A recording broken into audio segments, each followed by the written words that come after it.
Welcome everyone. So today we have Oli Howson and Sayor Kadri Mustafa. Forgive me if I mispronounced that. That's right. She's not here. It's fine. And we are here for a presentation uh, that Oli is going to present. Just a little bit about Oli. He's an ex-teacher of secondary and sixth grade in computer science. He's currently a lecturer in computing and communications, where he currently leads modules in a logarithm, data structures, compatibility, and co-authoring a first-year module on programming, databases, and software engineering. So Oli's very fascinated about pedagogy in the real world and always curious about disruptive approaches that challenge the normalities of education. Particular interest is in VR, which we are going to be discussing today.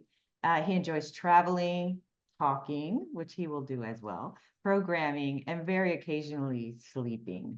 So Oli is a neurodivergent and also enjoys discussing the impact that this has on his world. So welcome. Thank you, Tracy. Just to put things in perspective, you can probably tell from my accent I'm not from the land of America. I'm actually from the land of England. Also, you're all over this screen. So if I'm looking away, it's because I'm looking at your faces, not at the camera. Sorry. So secondary and sixth form education in the UK is 11 to 18.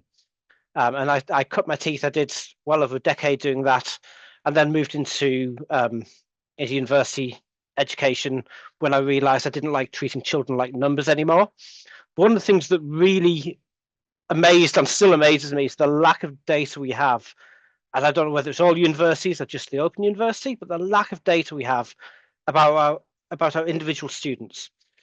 So my colleague Soraya Kudri and myself put together a scholarship program funded by the Open University through our STEAM project to look at the Are You Ready for Your Studies quizzes that we use at the Open University and see actually how useful they are. So I'll try to go through this without wasting too much time.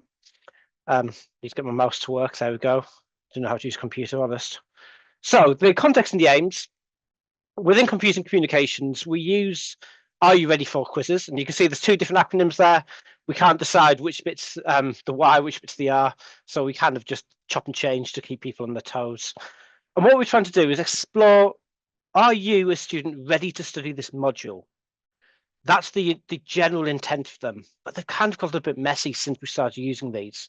They're normally in three parts. We've got a varying number of questions, so there's no kind of set way this is done, but it's split into general questions about previous experience, the kind of nitty-gritty, the bones of it that we use for this study, which is specific questions about the modular content, and then a reflection on the quiz itself, which gives you then a score, general impression of your readiness.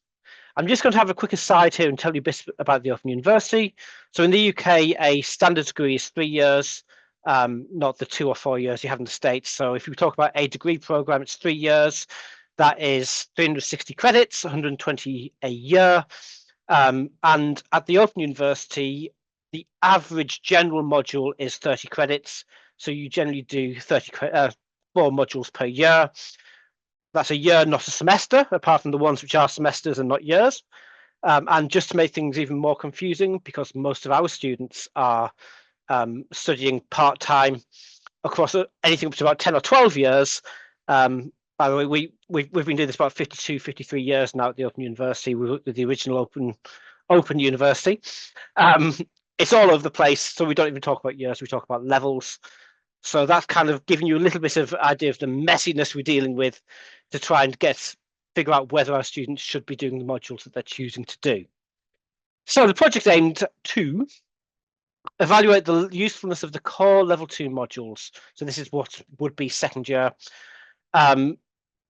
Decide whether they actually really assess the readiness or whether it's just something we're doing for the sake of it, which happens an awful lot. And to examine the indication of future success. So it's not just, are you ready for studying, but actually, are you ready enough that it's going to make a difference to your overall result?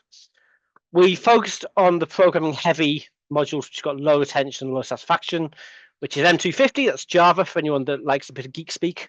TT284 is web technologies. M269 is my module, which is programming, problem solving, and algorithms. And TM255, I have no idea what that is. It's just not a programming heavy one. We use that as a comparator. Something about IT and boring stuff where you don't get to play with computers as much. So we collected a few different types of data. We got the quiz results data from all the modules involved, along with the actual grades at the end as well. We did 2 focus groups with the module team members and tutors of the level 2 modules investigated. That should have given us a group, probably around about 80 or 90 people. 9 people responded. We had a survey of the level 2 students, of which at this point there should have probably been about 1,500. We got 74 responses. We did a follow-up in-depth interview with 5 of the survey respondents because they're the only ones who'd agreed to do it. Anyone that has the joy of trying to research with your students probably knows the pain. Just answer the damn survey. It shouldn't be that hard. And then we consider these separately and we triangulate to see if they're actually all telling us the same story.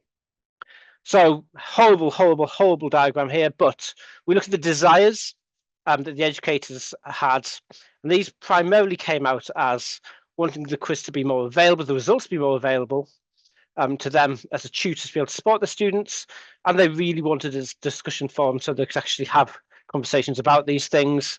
They also were interested in the idea of auditing and second quizzes. And then what were their issues with it?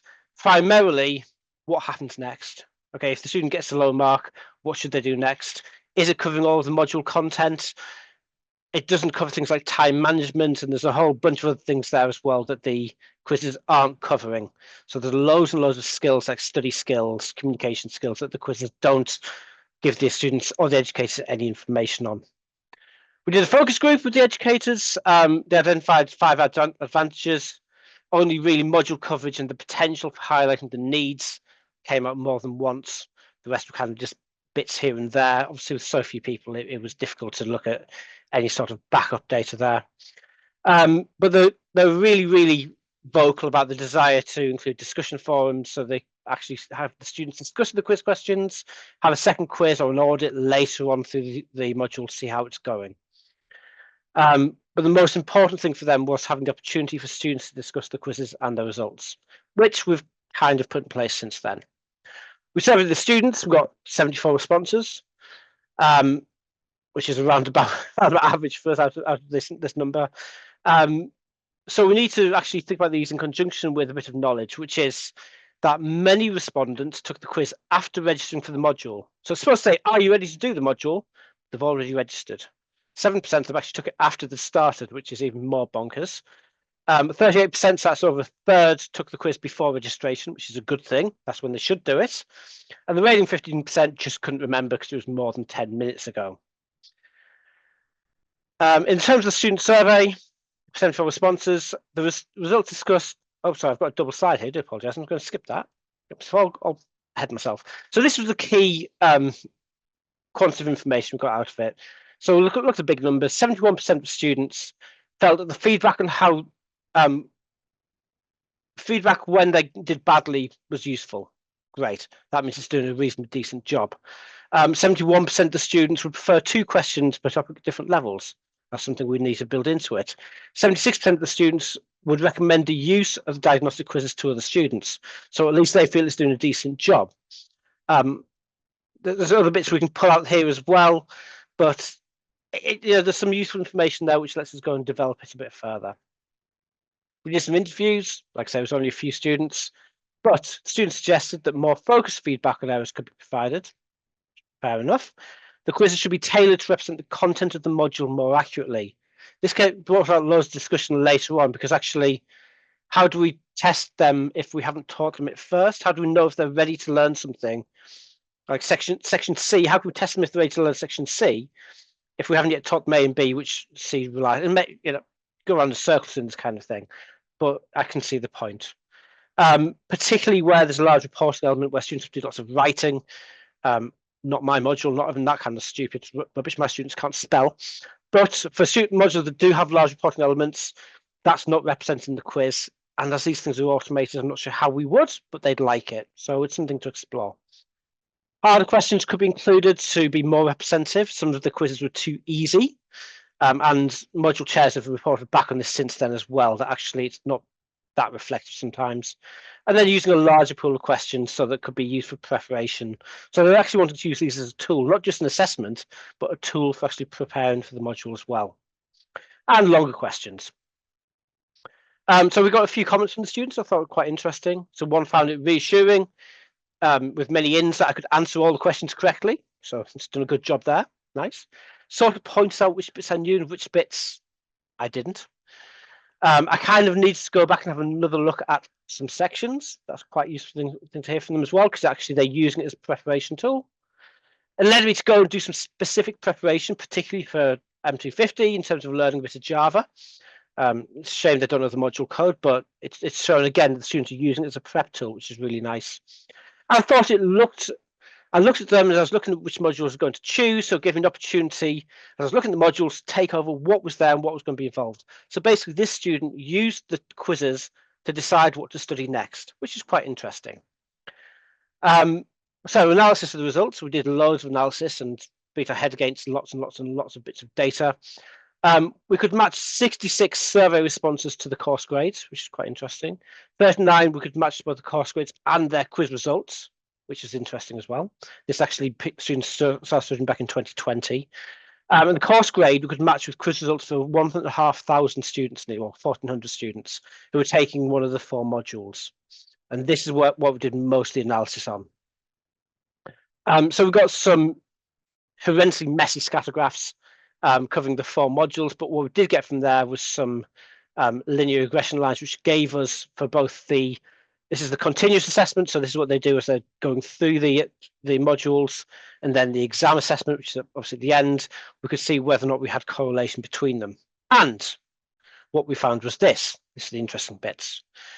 Students who achieved a green result in their quiz, so a good result in their quiz, were more likely to achieve a distinction on the course. So 30% of them, sorry, 83%, that gives a, sorry, my brain's gone a bit dead. Overall, if you did well in the quiz, you did well in the course. Overall, if you got amber in the quiz, so an all right result in the quiz, then you were less likely to get distinction. You're more likely to get a merit or maybe a pass. And if you failed the course, most of them had actually done really quite badly or mediocrely in the quiz. So what we're trying to say here is actually there was a link between how well you do in the quiz and how well you do in the module. I hate numbers and I hate trying to read any sort of data analysis. I just like doing that kind of thing to figure out where things are going. So the numbers confuse me. I do apologize. I can understand them when I've got time. So we carried out a statistical analysis measuring linear correlation for each module. We looked at the quiz results, we looked at the final grades. We used Pearson's correlation coefficient, and what we found is for the programming heavy modules, there was significant correlation. If you did well in the quiz, it indicates you're probably going to do well in the module. Great. But for the comparator, the non-programming heavy module, what we found was actually the quiz did not give a particularly good indication of how well you're going to do. It's not reasonable to use it as a predictor. So actually, we've got some further work to do here to actually say, well, is it the quiz, this bad in TM255, or is it the fact that that style of module does not fit well with this kind of predictor? So the issue of where to go next if a poor result was achieved, the lack of discussion forum where students can discuss the quizzes, these came out as themes from both speaking to students and speaking to the educators. So it's something we've been working on since then. The availability of a second quiz midway through would be welcomed by the students. We've not done that. These were all dealt with by individual module teams, and frankly, most of us have just got too busy to put these kind of extra things in yet. But it's on the way. And looking for the increased module content coverage, I was fortunate if I was going through a rewrite for my module at this time. So I've done that. I've actually expanded right the way across, and the students really, really like the new quiz. Proving really positive. We've not managed to get report writing because we don't do that in my module. We've not got anything time management because we couldn't think of how to do that effectively in an automated quiz. But we have developed it based on the feedback, and it's been really positive and really effective. From the student perspective, the most valuable aspect is it gives them an insight into their potential for success in the module. That doesn't mean they say, oh, I did really bad, I'm not going to do the module, but it gives them some insight so that A, they're not surprised if they do badly, but also gives them a little bit of a kick up the backside to try and do some more investigation and try and hopefully work a little bit harder. Most participants did find it gives them an opportunity to refresh information from previous modules. We do try to tailor between modules, so including identifying the areas for them to be addressed. Some students, by the way, have also used this as a way of saying, look, when they try to come inside us through an APEL process or try to skip a prerequisite module, they'll use their quiz results as part of their evidence base to say they're good enough. They also find it providing an opportunity to develop skills before the start of the module. So, and looking at my students this year who I've got a big WhatsApp group with, a lot of them are doing that, which is really nice. They have suggested this quiz should be tailored to represent the content of the module more accurately, harder and longer questions, more representative module content, and we're trying to do that. So that has been a bit of a whiz-bang one. I've completely lost track of time. Good job I'm not moderating myself this one. Open to questions. I've got the chat open, so please feel free to chuck your mic on, chuck your screen, your camera on if you want to, or put into the chat, whatever works for you. Or don't, and just go get a coffee if you like.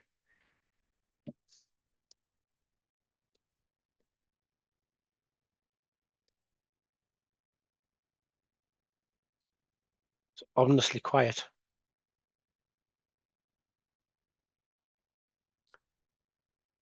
Trace, I don't think anyone's got any questions. It means we're good to go early. Currently there are none, but please feel free to unmute should you want to ask any, or put it in the chat and I can read it off from here. Thank you, Oli. It's very interesting. I can't even remember what time we started because I've got my agenda on a different screen that I've hidden. So how are we for time? Oh, Kate's got a hand up. Quickly, emergency. Kate's got a hand up. Hi, Oli. Thanks so much for your presentation, and apologies in advance if this is a slightly undercooked question and comment. But You don't sound American, Kate. I am not. I am from just north of you. I'm from Scotland. Excellent. Good. Well, sticking together. So I guess my question is this. I really appreciated the very rigorous research, with your extensive use of data. And I guess that's something OU courses can provide given your wide enrollment. But I was kind of struck with a question at the start, which is why focus on low retention? And, part of it's obvious, right? Because presumably you want to increase retention. But I wonder if that actually perhaps affects your data. If you were, say, to do a broader comparison with courses where the retention is higher and the student satisfaction is higher. Yeah, so the original intention of this was to do exactly that comparison when it's against some other modules and potentially other levels as well. There was one really bad thing that happened just as we were starting this this research, because it's been quite ongoing, and that was COVID. So I know it seems terribly backwards blaming COVID for things, but we got hit by COVID really badly, just as this was starting, and what that led to was, so myself and Sarai were leading the research, but we had a particular member of staff doing the data analysis. She disappeared. I think she ended up leaving the university after some health issues. There's all sorts of things that just made our project, which should have taken about 6 to 9 months, lead on for around about 3 years. And by that time, things are moving on. We just didn't have the time to do that second look at it. It's also because it was funded by STEAM, which is the STEM scholarship funding area within the OU. They specifically want us to look at things which improve retention or improve satisfaction. So yeah, there's loads of extra work that we'd love to find we can do with this. We're happy to look for volunteers. If anyone's got any bored PhD students. That's the main thing that's come out of this, actually, and we're just at the kind of the tail end of the reporting period for this tool, so this research. But yeah, there's lots and lots of things we'd like to know. How does it compare against different levels? How does it compare against other non-programming heavy modules? How does it compare about modules where retention or satisfaction is not low? we'd love to know the answer to these questions, and one day maybe we'll get to it. Thank you. And may I ask a follow-up question? I don't see any others, so if I There's may, no I other hands will. up, so absolutely. Okay. So if I understood correctly, the OU uses these quizzes as standard across all your different schools, not just computer science, right? It's a nice theory. Um, I think they're only, I don't want to use the word mandated, they're heavily encouraged within STEM. So I think the vast majority of STEM modules do. I think it was gently encouraged for the modules, but how much the take up has been, I don't know. I wouldn't be able to answer that, I'm afraid. Okay, but even I suppose regardless of that, as far as I'm aware, at least in institutions where I've taught, these aren't a standard tool.